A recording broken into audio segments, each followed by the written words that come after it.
this kind of larger discussion about the economy now with the Republican Congressman Chuck Edwards, North Carolina. Welcome back, Congressman. And, I want to talk to you also about the budget blueprint from the White House today and negotiations in Congress on the so-called big, beautiful bill in a moment. But any thoughts on where we are, as I said earlier, going into whatever it is we're going into, these negotiations on tariffs, that the economy today, this jobs report looks like it was in a pretty good place. What did you make of it? What I made of it is that the American people who sent Donald Trump to office have a great deal of confidence in what they see taking place right now. He's keeping his promise to Americans.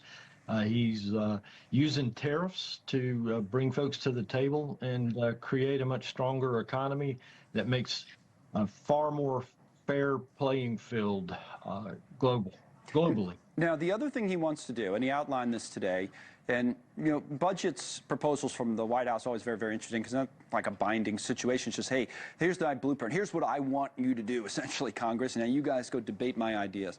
His idea is he wants, and this we knew this would be the case with Doge and Elon Musk and everything, he wants to cut spending, right? So anytime, it's funny, like anytime, as you know, anytime you ask someone, hey, does the government spend too much?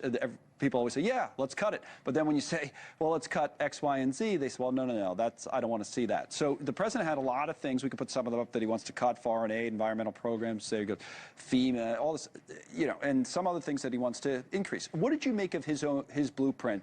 Anything in there that he says he wants to cut that you don't think should be cut? What would you say? Well, I've not yet looked at the detail of that, but I've been watching very closely the progress coming out of the White House since President Trump took office. And he's doing exactly what he told the American people that he would do. He'd be looking for efficiencies in government, and I applaud the fact that there are a number of recommendations out there on how we can begin to get our fiscal house in order, something that we really just don't have a choice with.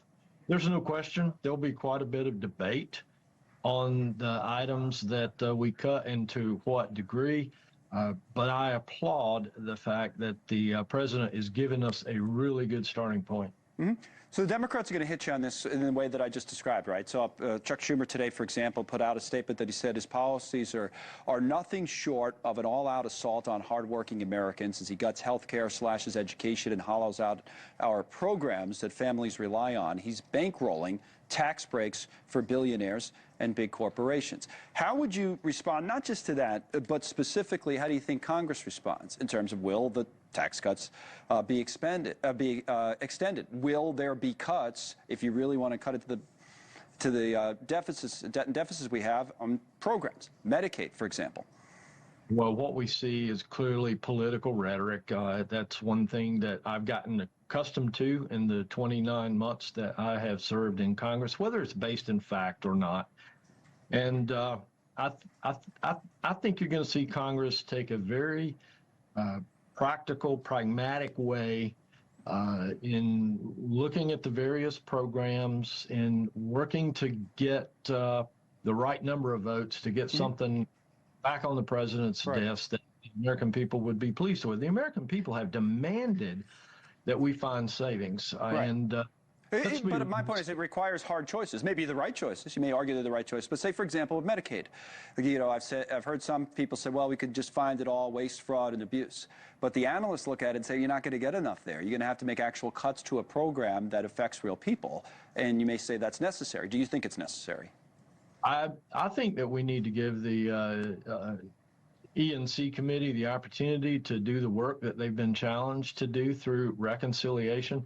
There's a huge consensus in Washington, D.C. that we intend not to take away benefits from the most vulnerable among us on Medicaid. There's a commitment to not touch Social Security or Medicare, irregardless of the rhetoric that's being used out there. All right, Congressman, thanks for coming on again. Congressman Chuck Edwards with us. We appreciate it.